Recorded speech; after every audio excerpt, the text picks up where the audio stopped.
Most common symptoms or just clinical signs in practice that I see for women with low testosterone, be that menstruating females, perimenopausal, or obviously postmenopausal females, would be things like, muscle weakness, fatigue, difficulty putting on muscle. Low libido is a huge one on, more the mental health side of things. Not necessarily depression, but more just kind of like flat affect, just, what I usually just call for my patients, it's just you don't feel that drive, that motivation. This is Doctor Talks.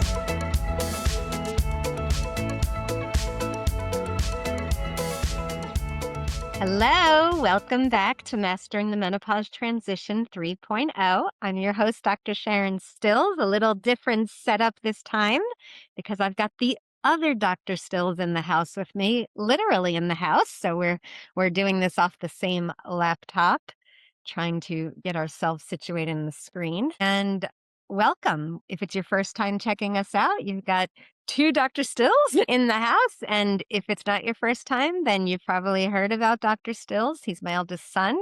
He is also a naturopathic physician specializing in all things hormones and all things regenerative medicine and all things, all things. And so we are here today to educate you all on testosterone because testosterone, when it comes to women in perimenopause and menopause, is very misunderstood. The FDA doesn't think women need testosterone. People tend to think that testosterone is just a male hormone. And they're often surprised to hear that often we have higher levels of testosterone in our reproductive years than we do estrogen and progesterone. And so it's all about ratios. And so I'm obviously proud mama bear, excited to have my son here with me. He literally grew up in the halls of my naturopathic medical school, Southwest College of Naturopathic Medicine, and then ended up going back there to get his own medical degree. He's brilliant. He also has 2 degrees from UT Austin in biochemistry and accounting. And okay, I'll stop doing the mama brag and welcome to the summit. And why don't you just tell everyone hello and why you decided to become a naturopathic doctor and what it's like to be second generation. Hi, everyone. I'm Dr. Ben Stills. And yeah, I'm generally a general practitioner. My main specialties are regenerative medicine and hormone replacement therapy for both men and women. Like my mom said, I've been around naturopathic medicine my entire life. And very long story short, I just decided to do naturopathic medicine because I really like helping people. And, my left brain side really likes the puzzle aspect of fixing people's health. And yeah, it's just very stimulating, enjoying, and fulfilling for me. So very, very happy with my career choice. Excellent, excellent. We're happy too. And so we're just going to dive in because we have a lot to cover. We wrote down a lot of notes because we don't want to forget anything. And we are also, because Dr. Ben, and we're just going to call him Dr. Ben, he's going to be working side by side, like we're sitting side by side at the new Stills Health Center Clinic, which is opening up in 2025 here in Scottsdale. So we've already decided, because I've been Dr. Stills for 23 years. He's only been practicing for 4 years, which it's hard to believe. It's already 4 years. But so he's going to be Dr. Ben and I'm Dr. Stills. So we're going to try and get that going now. And so we are going to take a little bit of time. We want to educate you about what testosterone means for you, but we are going to also have him take like 5 minutes out of our 30-minute interview and just talk about testosterone for men because as we get you feeling healthy and amazing, we want to make sure for those of you that have male partners in your life that we can bring them along with. It's no fun getting healthy and feeling vibrant and having a raging libido if your male partner is dealing with andropause and his testosterone levels haven't been addressed. So stay tuned. We're going to talk about that as well. So if you want to grab your hubby, you can grab him. If not, you can take notes and you can let him know. So, okay, so let's just get started. We have a whole thing we want to talk about. And so the first thing I want you to explain to everyone is just signs of low testosterone. What can women be experiencing? And what should they be thinking about if they're experiencing how would they know that there's low testosterone involved? So the most common symptoms or just clinical signs in practice that I see for women with low testosterone, be that menstruating females, perimenopausal, or obviously postmenopausal females, would be things like, muscle weakness, fatigue, difficulty putting on muscle. Low libido is a huge one on, more the mental health side of things, not necessarily depression, but more just kind of like flat affect, just, what I usually just call bleh feeling for my patients. It's just you don't feel that drive, that motivation, that kind of type A, get up and go type attitude. Thinning, dry hair can sometimes be a thing, not super common. And then, hypothyroidism obviously can cause that as well. So that one's a little bit more multifaceted. Just low energy, physical energy in general. You know, we sometimes see alterations in cholesterol levels, although that one's a bit more individual. Sometimes we see it decrease, sometimes we see it increased. Anxiety is a big one. Kind of getting more back to the mental health side of things. Weight gain, although obviously that's very, very multifaceted, Mm. especially for postmenopausal women. But testosterone levels being optimized, definitely something that helps with that, both from a physiological standpoint and from a I have more motivation to eat better, or exercise more, get, kind of take care of those pillars of general health. Perfect. Yeah. I always say, like, if you are like one more Netflix binge and not really wanting to participate in your life, there's probably a deficiency of testosterone because it's really connected to what neurotransmitter? Dopamine. Dopamine. So the main way that this works is testosterone will upregulate enzyme called tyrosine hydroxylase. I don't know myself the names. Tyrosine hydroxylase, which is a rate limiting enzyme in the production of dopamine, which most of us are generally aware is kind of our reward chemical. Some people like to gamble, some people like other thrill seeking activities. Some of us really like working out, some of us are holics. And what this all has in common is we're trying to get that dopamine hit, like the midnight snacking, if we're really stressed, we're giving ourselves a dopamine hit. And that allows us to just go like, ah, feel better. We decompress a little bit. And so rather than kind of, doing those less healthy ways of giving yourself dopamine, balancing testosterone levels is a much better, much more effective way to help kind of regulate mood, mental health. Yeah, I think one of the most unhealthy ways we try to get our dopamine hits now are through likes and the pinging and the binging on social media. And I'd like to think as you get your testosterone balanced, you will stop some of that doom scrolling and be more involved in your life. And, I'm not saying social media is a bad thing. It can be beneficial, but when you're constantly scrolling or you're constantly looking for that next like to your post, probably means your testosterone, your dopamine are a little off. So great. So we've got a variety from anxiety to muscle issues to libido to fatigue to changes in our hair and skin, things we don't necessarily see on the outside, but we need to be concerned with. We're going to talk about later because it has effects on your cardiovascular system, your breast health, your bone health. And so I think it's a misnomer when we just think testosterone, libido. We know that in women, libido can also be modulated through many other areas. Could you speak a little to why it's not just about testosterone and libido for women? Yeah, absolutely. So, as most of us, certainly your husbands will generally be aware of, with men, libido's kind of easy. Are we awake? And as a woman within arm's reach, as long as those two things are generally true, libido for men is going to tend to be better than not. For women, it is a much longer checklist. Is my testosterone optimized? Yes. Okay, good. Check. But, what about estrogen and progesterone? Okay, those are optimized. But do I like what I see when I look in the mirror? Okay, yeah, I like what, but am I stressed? Is my husband pissing me off or is work stressing me out? There's a lot of boxes that need to be checked for women. It's not, unfortunately as simple as we just give you testosterone and we're off to the races, so to speak. So definitely, but suffice it to say, testosterone is definitely a big, big part. And those of you who have, either personal experience using testosterone or friends who have done testosterone in its many forms, you've probably heard that it has a very significant effect on libido, energy, mood, all those things that we're all after.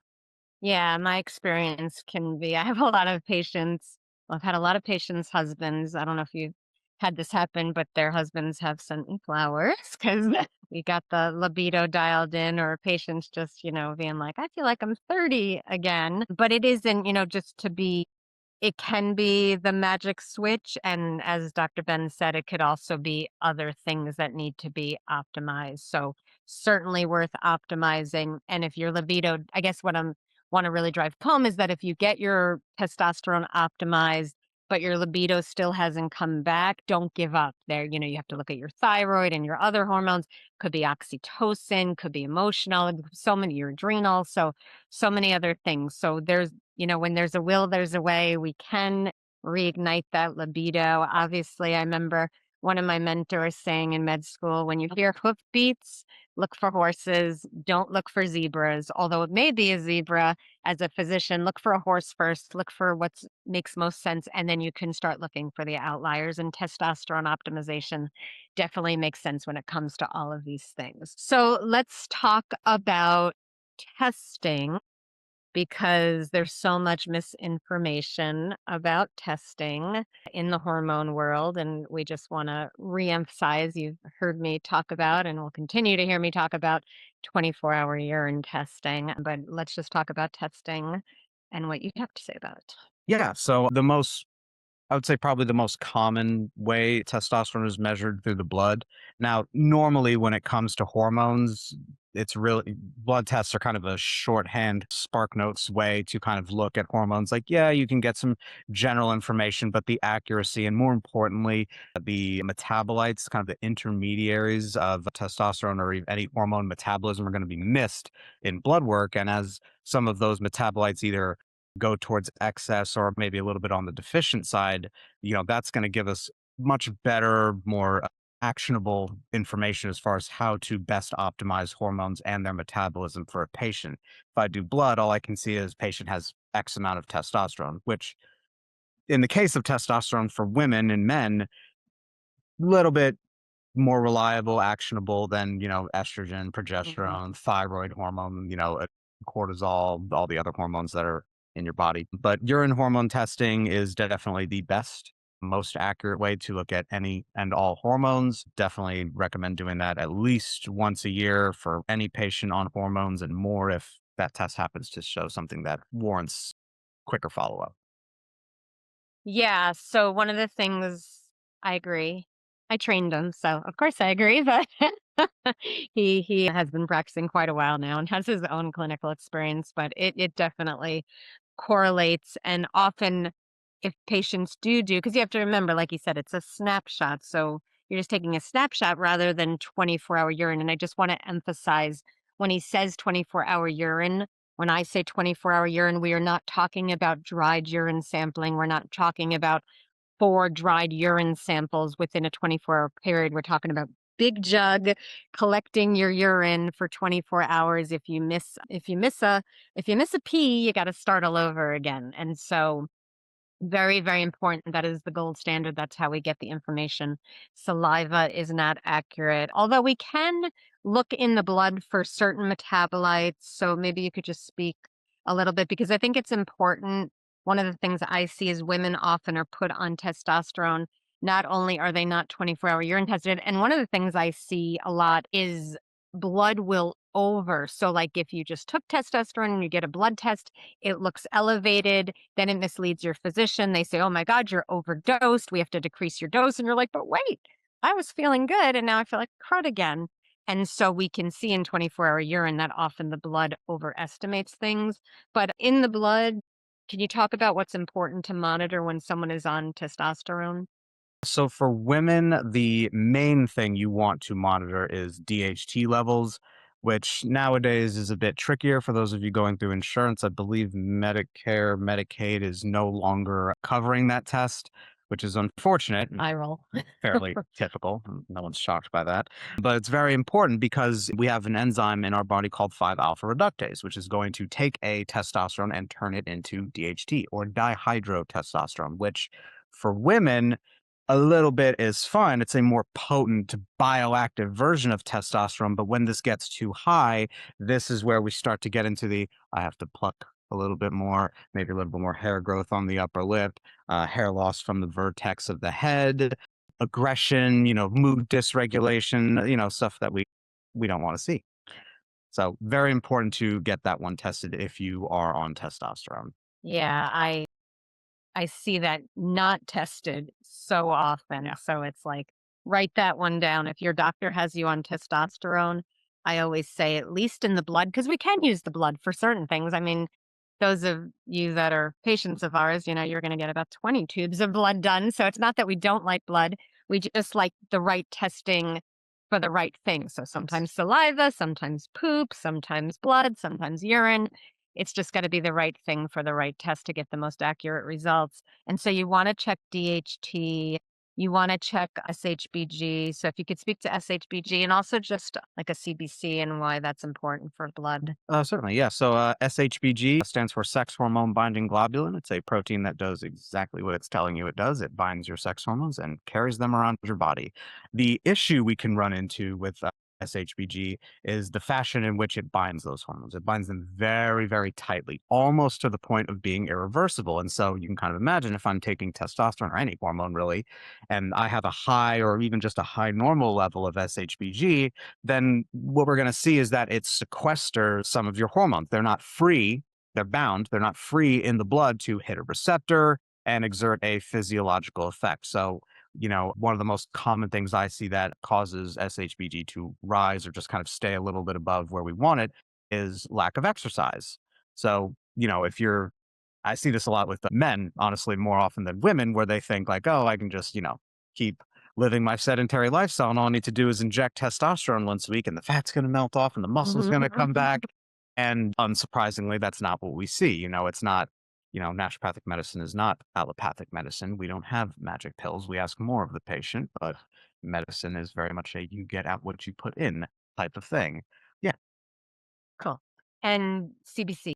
Oh, and your CBC. So CBC, you're generally going to want to monitor with testosterone because there is a blood thickening effect. Testosterone will stimulate your bone marrow where you produce your new blood cells, red blood cells, white blood cells, platelets.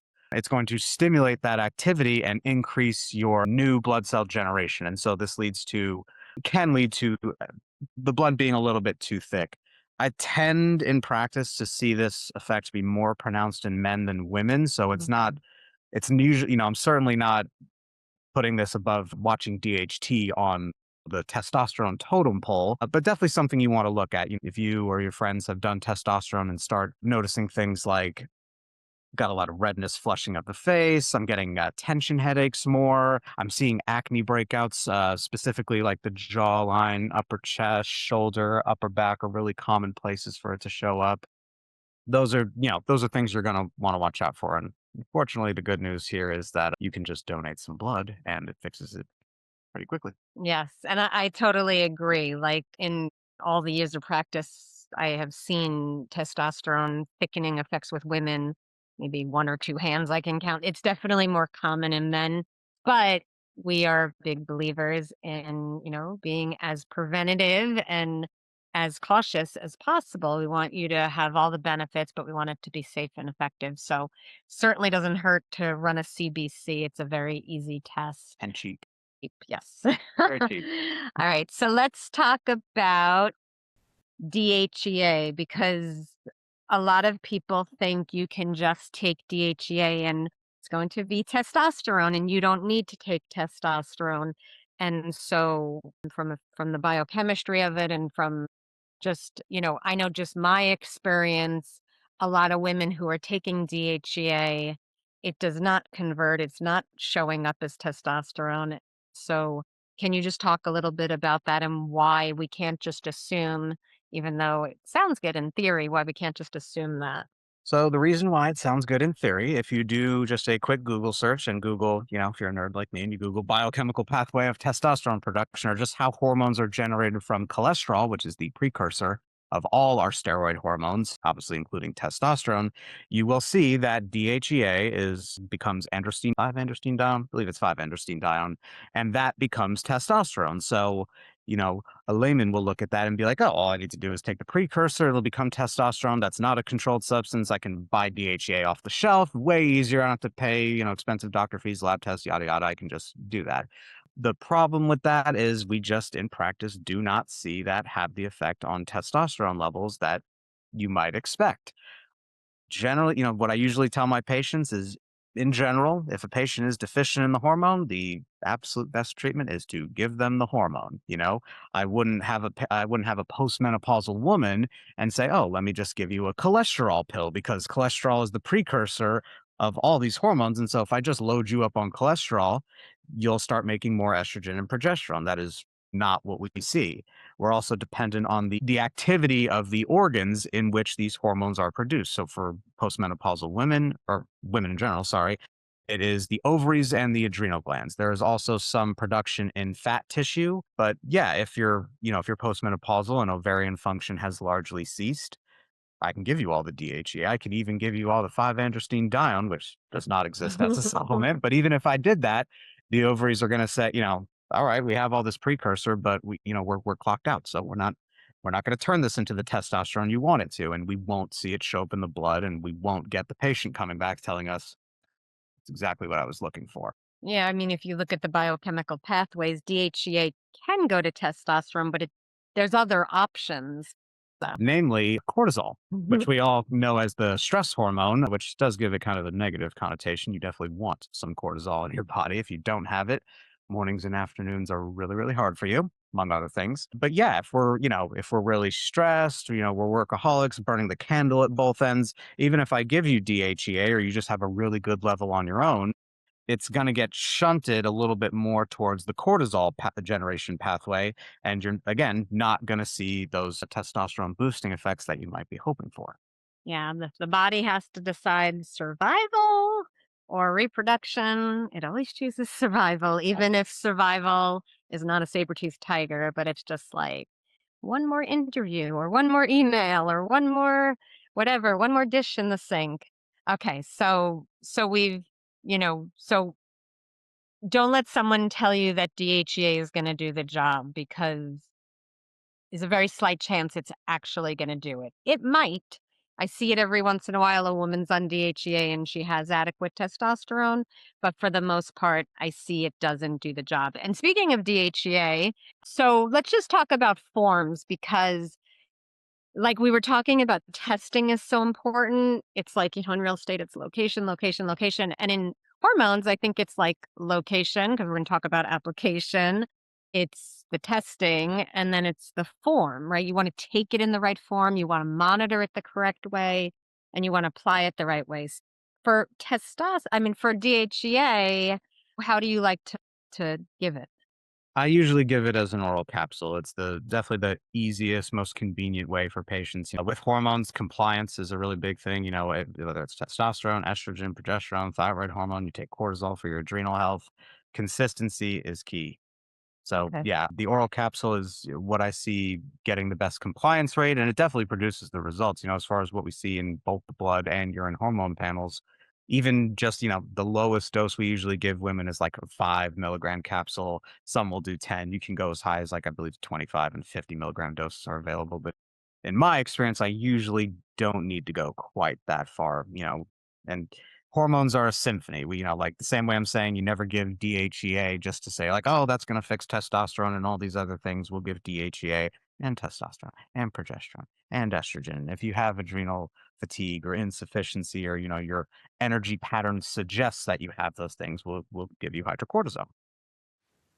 And so as far as the forms capsule, yes, I personally, I use capsules, but I really have moved to using oral liposomal.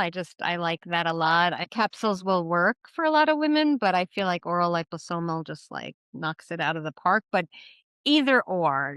I think the take home message here is not to do it in cream. I learned this years ago. It's a very expensive way to administer something that doesn't need to be expensive, and it doesn't get absorbed. And I don't know exactly why, but I used to give it in cream and I'd be like, why aren't my patients' levels rising? So we're going to move on from DHEA. I want to talk about pellets because a lot of women are having pellets inserted. To me, it's one of the most dangerous ways to do hormone. I'm pretty much never a fan. No one's ever going to get a pellet from me. So can you talk about why we don't like pellet insertion? The main reason we don't like pellet insertion is because, we're surgically implanting this pellet, and obviously it's a minor surgery, but surgery should always be avoided when possible. It's a last resort. The main problem though is we can't really control the dose as well as we can with with a cream, or even, we wouldn't do an oral version of testosterone or most hormones other than DHEA. But even if we were doing that and we were finding that the effect was either too much or too little, we could change the dose like that. With a pellet, we can't do that. Pellets are going to generally remain in your body for about 3 to 4 months before they need to be reimplanted. And so, what if I give you too much testosterone? What if that makes your DHT go too high and you start plucking and hair coming out the top of the head?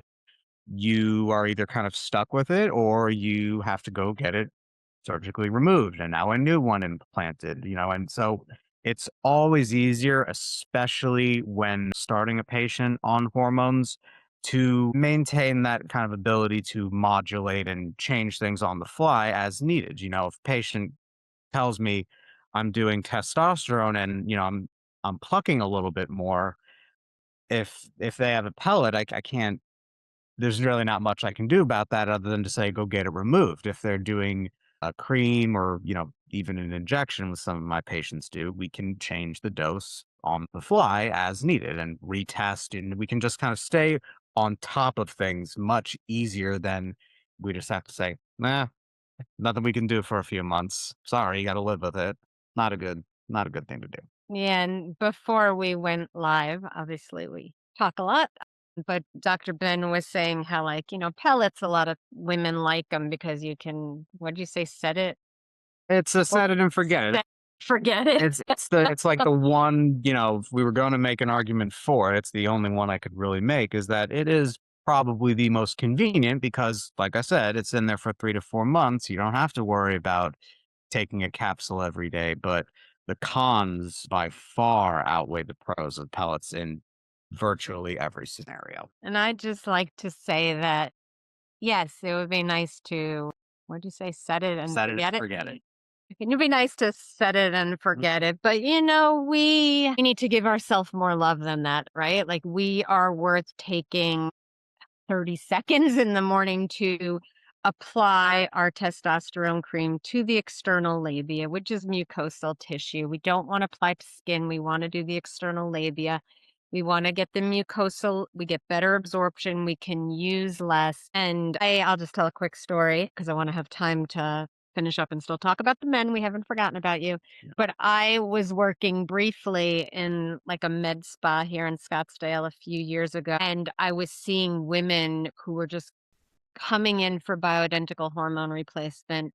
A lot of them were already on replacement and they were all on pellets, and they were all overdosed on testosterone, underdosed on progesterone, underdosed on estrogen, not paid to attention with their adrenals, their melatonin, their vitamin D, their thyroid, et cetera, their oxytocin.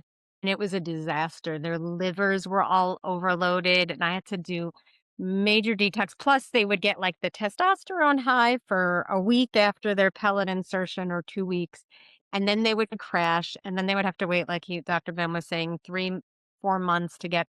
So, in my experience, when I do test plus consults on people, women, when I look at their hormones, and you'll have an opportunity to learn about that after the summit. It's a great opportunity to find out what your hormones are doing and what you need to change. And I will see women who are on pellets. And, you know, I'm all about like individuality, right? We're naturopaths, and so we have these views that we have. But there's always rule breakers, right? There's always an exception to the rule. I think I mean, I've seen thousands of women at this point. I've been doing this a long time, thousands and thousands. Maybe I saw two women who actually were on pellets and their hormones were metabolizing properly. They were feeling good. And I said, all right, big fan of if it's not broken, don't fix it. Right. So, but important to monitor, important to do that 24-hour urine test to see if it is working for you. Even if you are feeling good symptomatically, you want to make sure that your levels are correct. So you're getting all the protective benefits. So very, very important. Okay, so we talked about application, we've talked about forms, talked about monitoring, we've talked about signs. Let's talk about the dosing, how you dose for women. So the dosing range that I generally see working best for women is anywhere from about 1 to 5 milligrams applied, again, like Dr. Mom was saying, to the external labia between labia minora, labia majora. We really want to be on the mucosal tissue. The absorption is inconsistent at best going through the skin, and over time we see it decrease. It's something I'll bring up when I talk about men and testosterone. But yeah, 1 to 5 milligrams a day is generally what we see. So, for my practice, the vast majority of my female patients who are on testosterone do so via a transdermal cream, like is very common with estrogen and progesterone formulations. And so, you have to, getting a little into the weeds with the math, but essentially a testosterone 4 milligram per gram toppy click dispenser, which you may or may not be familiar with, one click of that would be 1 milligram a day. And so that's going to be the lower end of the dosing range, where we start, where I start my patients at. I just want to say, because you brought up topic clicks, and we do use topic clicks or syringes too. It's really important to make sure your doctor does your biased in one type of syringe or topic click, your testosterone, your progesterone, and progesterone we do in capsule and cream, and that's another conversation. But a lot of times doctors will throw it all together. And what I see, and I know what you see too, because we've talked about this, is that women aren't absorbing all the hormones. It's like a fight. And so I even have women optimally apply their estrogen and then wait 30 to 60 minutes, make sure you rub it in really well, and then apply the testosterone. So you're really getting absorption. So none of this, grouping it all together in one toppy click container or dispenser. You want them all separate also, because like Dr. Ben was saying about like with the pellets, you have no control over changing the dose.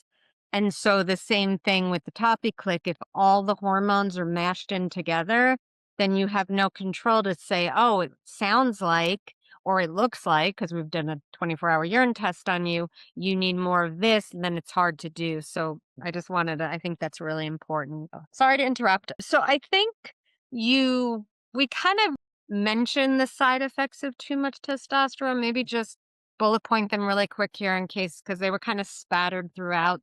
Sure. So the main one is abnormal hair growth or loss. So hair growth is going to be, we're plucking from the chin a little bit more, seeing a little bit more than peach fuzz or, abnormal hair growth on the upper lip.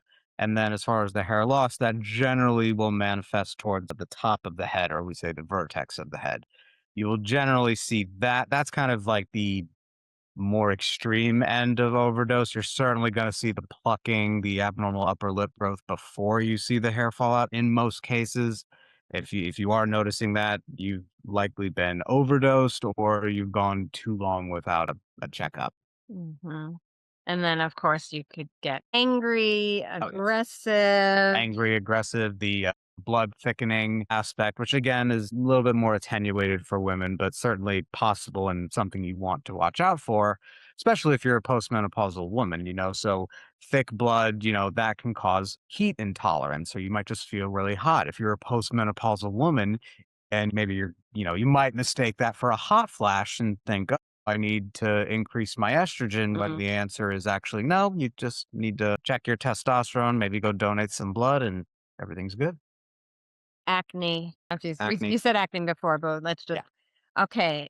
So those are some of the side effects. Benefits, like specific, like we kind of alluded to it before. I just want to make sure it's highlighted. It's not just about libido. What are the other benefits of testosterone? So we were saying libido, mood, muscle mass generation. So testosterone, again, to get a little bit in the weeds, testosterone is going to increase the activity of something we call satellite cells.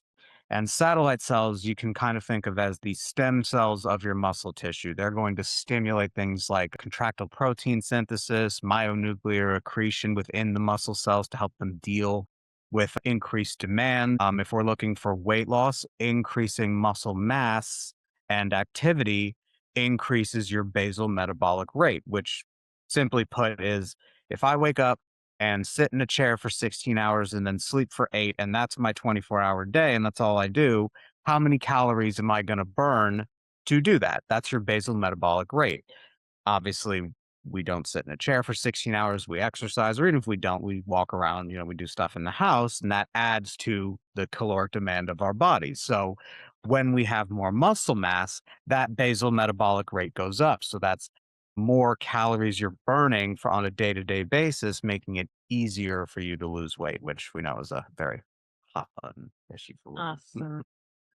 Also, just want to highlight testosterone for bones, for Absolutely. cardiovascular, for breast cancer prevention, et cetera. I think we're And going to have memory. We're going to have to do another, we're going to have to do another part Dr. Stills part two. But we promise, because we didn't even really get to talk about lifestyle and diet and exercise. But I think we promised that we would have you do like 5 minutes, just the basics for the women to know for their men, because andropause is real and it's the male counterpart to menopause and it's not spoken about enough. And so could you just kind of let the ladies know, or if the men are watching with them, absolutely. what you see, what they need to know, ask their doctor for blood testing, etc. So I would say the most common misnomer that I probably see with my male patients when it comes to testosterone is everyone seems to think that andropause is really only a thing for men 45, 50 and over. Like we'd say, with women, menopause is 45, 50-ish, generally speaking. But with all the plastics and endocrine disruptors and use a buzzword toxins that we're exposed to. I'm seeing this early and earlier. I have patients in their late 20s who have low Mhm. testosterone levels that they should not have, and I end up replacing for it, and it fixes a lot of stuff for them. So, if you're a guy or a wife and you're looking at your husband like, something seems off with this guy, I don't know. The general picture for men is, again, a lot of similarities to what we see with women. Decrease in drive, motivation, kind of like bleh, ho hum type feeling. Very, very hard to cut fat, very hard to build muscle. You might see erectile dysfunction, certainly decreased libido is a big one. Brain fog, difficulty kind of concentrating, focusing. Not like we all do the where did I leave my keys, room? What are we talking about again? Yeah, we all do that. When we say brain fog from a standpoint of like this is something we want to address medically, this is where like I'm at work and I can't complete tasks like I'm used to when I have good energy, or just I can't focus. Things don't stick in my head as easily as they once did. So that's generally the kind of picture that we're going to see with men. And so with men, we usually do testosterone by injection because we have to get the dosing of testosterone for men is anywhere from 40 to 80 times what we will do for women.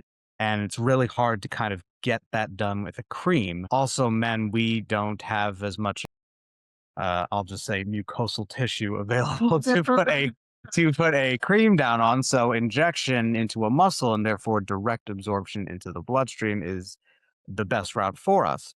I do get a lot of men asking me, what about androgel or topical testosterones?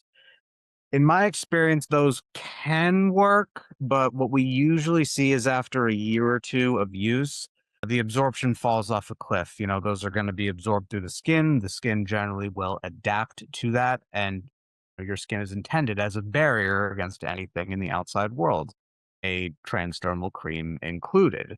So after a year or two, we usually see that dropping off and we have to switch to an injection anyway. So I usually just start patients there. And then, the injection's once a week, whereas a cream you have to put on every day. So a little bit more convenient for the men. But the effects are very, very significant. That, we see almost, I'm not going to say instantaneous, but if I start a patient on testosterone, I'll try to have them come back within about 2 months. And way more often than not, they're coming back saying, my energy's up, I feel stronger, libido's back. If they were dealing with erectile dysfunction, that definitely moves in the right direction. Their mental acuity gets better. It's main male hormone. We need it. Man boobs go away. Yes, with exercise. Okay. Again, you cannot sit on the couch, inject testosterone, and expect to turn into Arnold. Yes. Yeah, you can't just supplement your way out of, hormones are amazing, but you've got to do the diet, the sleep, the exercise, the Absolutely. mind, the whole thing. Yeah. So, and what type of testosterone for those? What do they want to ask their doctor for? There are a lot of different forms. The most common one that I use is testosterone cypionate. Testosterone and nanthate is another one we will use if a patient, for whatever reason has a poor reaction. Fairly distant third, I would say, would be depo testosterone. It is testosterone cypionate. The biggest difference between that and, a compounded testosterone cypionate that's not pharmaceutical depot is the carrier oil. The oil that we use from our compounding pharmacy is sesame oil, which, as long as you don't have an allergic reaction to sesame, which did happen with one of my patients, he did not let me know about his food sensitivity panel, so he got a rash, all fixed.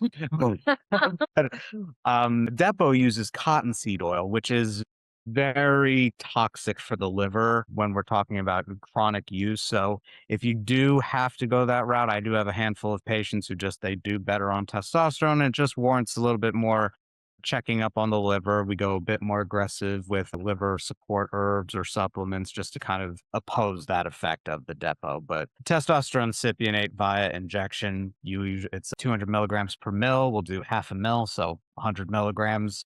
That's usually the dose I'll start a patient at, and I'd say about 80% of the time that nails it from the get-go. Patients will sometimes, instead of doing once a week, I have a handful of patients who will split their dose in half and do it twice a week.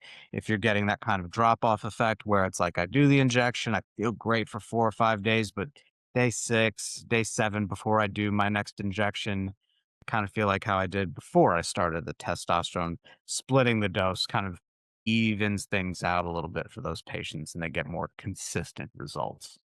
And then, because you taught me about this, like, talk about the testing. Like, if you're a man doing an injection, when should you do your blood work and estradiol also? Oh, gotcha. Yeah. So as far as if you're going to do it by injection and we'll go operate on you're doing it once a week Mhm. assumption. You want to run your blood within 24 hours of doing your next shot. So if I'm doing my injection on a Wednesday, I want to test my blood on either Tuesday or Wednesday before I do the shot.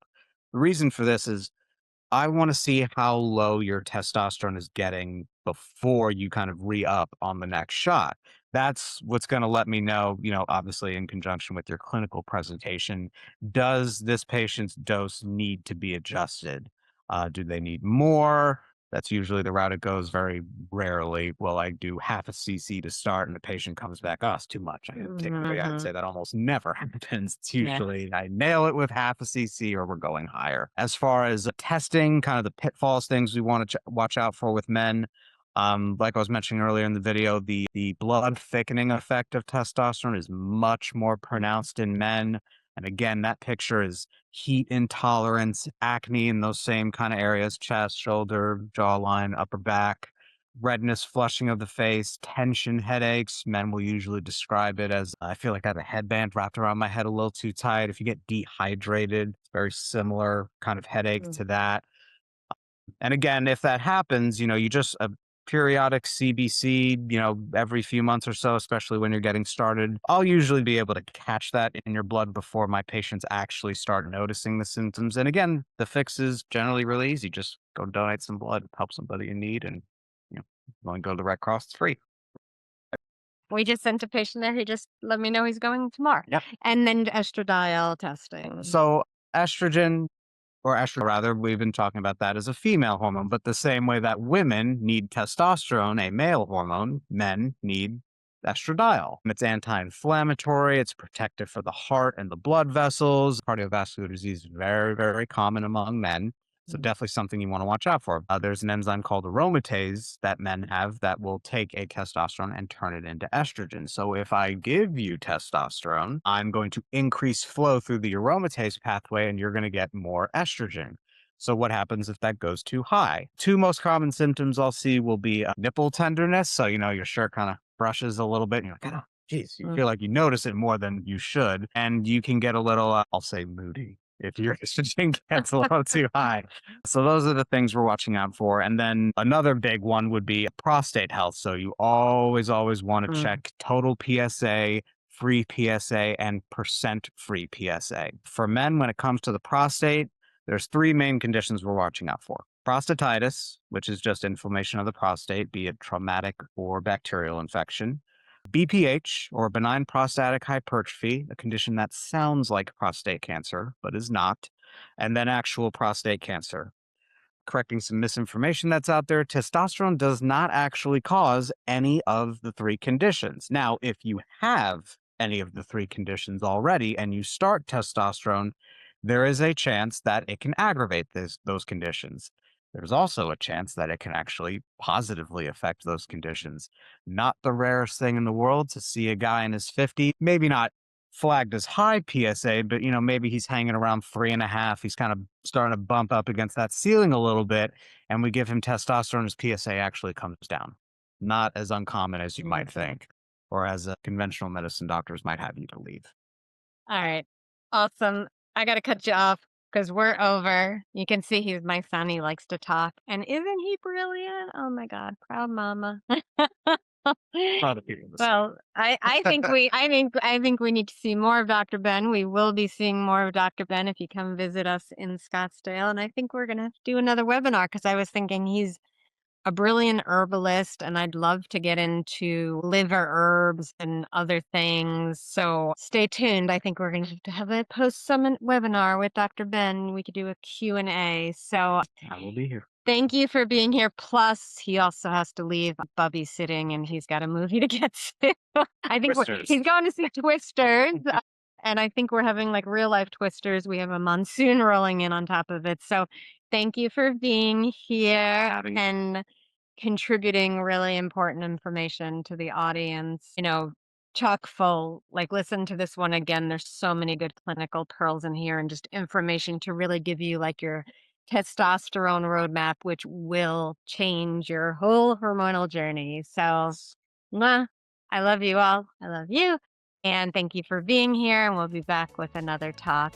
And we'll see you then. Bye. Thank you for tuning in to Dr. Talks. We hope today's episode has enlightened and inspired you on your path to optimal health. Each day is a new opportunity to make choices that empower your well-being.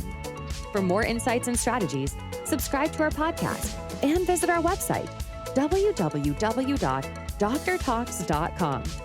Stay connected, stay healthy, and join us next time on Dr. Talks. Real talks from real doctors on the issues that matter to you most.